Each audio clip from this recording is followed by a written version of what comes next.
बिस्मिल्लाहिर्रहमानिर्रहीम। अस्सलाम वालेकुम व्यूअर्स।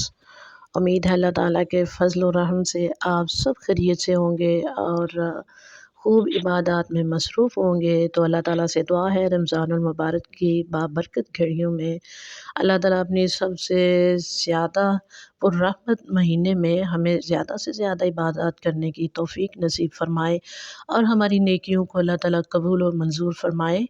तो आप सब के लिए मेरी नेक दिली दुआएँ हैं कि अल्लाह ताला आप सब पर रहम फ़रमाए। इसी के साथ आज बिस्मिल्लाह किचन ऑफ़िशियल में पालक पकौड़े की रेसिपी आ चुकी है और ये क्रिस्पी, स्पाइसी और ख़ास टिप्स के साथ इंशाल्लाह ये सारा रोल और पकौड़े इंशाल्लाह तैयार होंगे। तो आप पूरी वीडियो को ज़रूर देखिएगा, इसमें कुछ आपके लिए मुफ़ीद टिप्स भी हैं इंशाल्लाह। तो इसकी तैयारी करते हैं और साथ-साथ आपसे टिप्स भी शेयर किए जाएँगे।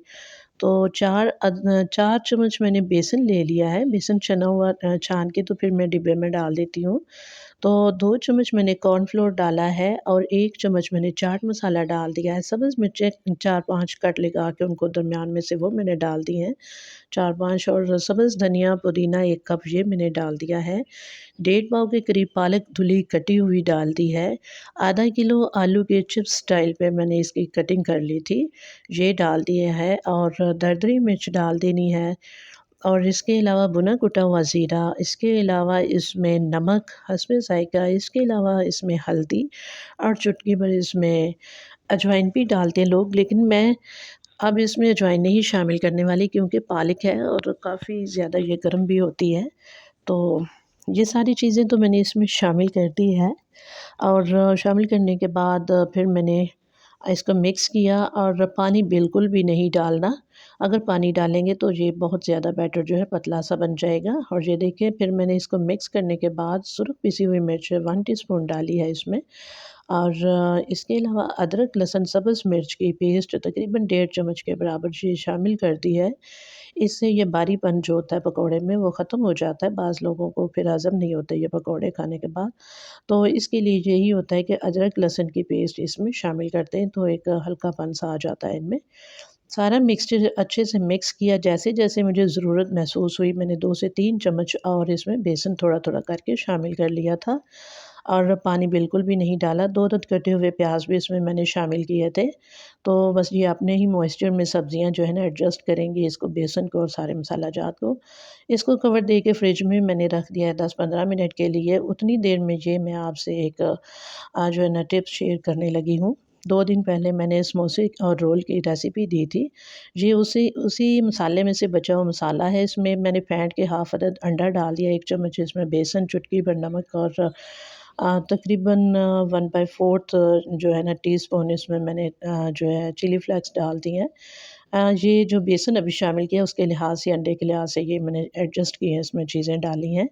तो ये जब ये डो है वही वाली बची हुई तो ये देखिए फ्रीज़र में पड़ी हुई थी फ्रिज में, तो इसकी भी रोटी बेल लेंगे, इसके साथ मैं रोल बनाने वाली हूँ।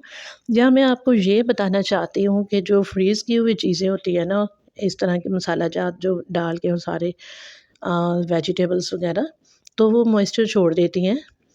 तो उनमें ये टिप होती है कि थोड़ा-सा फेंटा हुआ अंडा और बेसन डाल के तो उसे मिक्स करें, वो एडजस्ट अच्छे से हो जाती हैं फिर समोसा वग़ैरह में रोल वग़ैरह में। तो ये आपको मैंने अभी रोल पट्टी दिखाई है, ये बाज़ार से मैंने ली है, घर में भी तैयार कर सकते हैं। तो ये फ्रीज़र में पड़ी हुई थी, फ्रिज में भी इनको नहीं रखना चाहिए, फ्रीज़र में रखना चाहिए। तो फिर ये जब निकालते हैं ना तो ये खुलती नहीं आपस में अच्छे से चिपक जाती हैं। तो ये फिर अलहदा करना बहुत मुश्किल हो जाता है। तो इनके लिए दूसरी टिप मेरे पास ये है कि दस्तरख़्वान हो कॉटन का तो उसको थोड़ा-सा हाथ के साथ मॉइस्चर लगाना है, गीला करना है हल्का-सा और इसमें लपेट के इसको पैकेट समेत ही तो 2 मिनट के लिए माइक्रोवेव ओवन में मुनासिब सी हीट पे इसको गर्म कर लेना है। तो इससे ये पट्टियाँ जो है बड़ी आसानी से जो है ना रोल पट्टी अलहदा हो जाती है फिर। तो ये देखिए इस तरह रोटी के ऊपर सारा जो मसाला मैंने अभी आपको दिखाया ना फ्रीज़ किया हुआ, उसमें अंडा बेसन शामिल किया है। तो ये इसके ऊपर मैंने लगा दिया सारा और हल्के हाथ से इसका मैं जो है मैंने रोल सा बना लिया है और अपनी मर्ज़ी से ये बड़े रोल भी आप बना सकते हो कट करके इसके पीस और छोटे भी। मैं छोटे ही बनाऊँगी क्योंकि बच्चे खाएँगे इसको, तो ये फ्राई भी अच्छे से फिर हो जाते हैं। ये मीडियम टू लो फ्लेम पे इनको फ्राई करना है ताकि इसकी सारी लेयर्स जो है अच्छे से फ्राई हो जाए।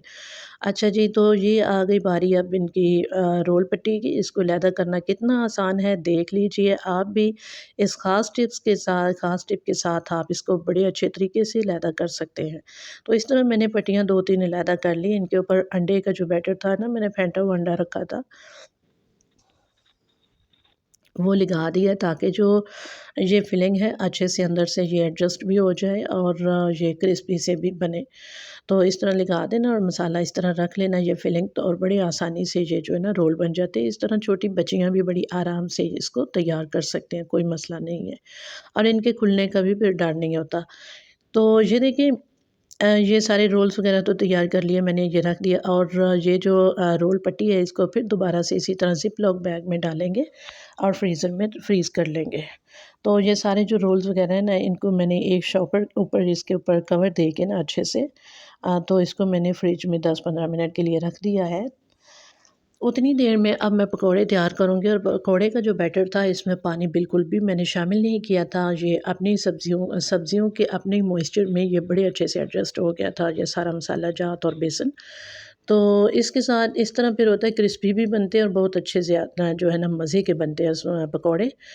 तो ये देखें, ये मैंने 10-15 मिनट के लिए इसको रेस्ट दी। इसके बाद मैंने मीडियम टू हाई फ्लेम पे मैंने कुकिंग ऑयल को गरम किया, चुटकी भर इसमें नमक डाल दिया था और अच्छा खासा गरम हो गया था। तो इसमें मैंने पकौड़े डाल दिए। जब पकौड़े डालने हैं तो वो पॉइंट मैं आपको दिखा नहीं सकी, तो उसके लिए माज़रत। जब पकौड़े इसमें डालेंगे तो 1 मिनट के लिए उनको एक साइड पे पकने देना है, उनकी साइड को पलटाना नहीं फ़ौरन से, नहीं तो पकौड़े टूट जाते हैं। एक साइड पे जब 1 मिनट तक वो पक जाएँगे, फ्राई हो जाएँगे, तो फिर उनकी साइड को चेंज करना है और इनको बस फ्राई करना है बड़े ध्यान से। इनको जलने भी नहीं देना और अच्छे से फ्राई करना है प्यारा-सा खूबसूरत कलर लाने के लिए। जब फ्राई कर रहे हो तो दरमियान में जब थोड़ा-सा कलर जो चेंज करना शुरू करें तो इनको एक दफ़ा चम्मच के ऊपर या स्ट्रेनर जिस किस चीज़ से भी आप फ्राई कर रहे हो उसके ऊपर निकालिए और हवा लगवाइए थोड़ी-सी, फिर दोबारा डाल दीजिए। खूबसूरत प्यारा-सा कलर भी आ जाएगा और क्रिस्पी पकौड़े बनेंगे। और माशाअल्लाह अल्हम्दुलिल्लाह ये आज की रेसिपी तो तैयार है। तो देखिए कितना खूबसूरत कलर है इनका और बहुत मज़े के ये ज़बरदस्त क्रिस्पी पकौड़े और रोल तैयार हुए थे। तो उम्मीद करती हूँ ये रेसिपी आपको पसंद आएगी। पसंद आए तो लाइक कीजिएगा, शेयर कीजिएगा, ज़्यादा से ज़्यादा नए हैं तो चैनल को सब्सक्राइब ज़रूर कीजिएगा। फिर किसी नई रेसिपी के साथ इंशाल्लाह आपसे मिलूँगी। तो इसी के साथ आज आपसे मैं इजाज़त चाहूँगी नेक तमन्ना और दुआओं के साथ। अल्लाह ताला आप सबको खुश रखे। अल्लाह हाफ़िज़।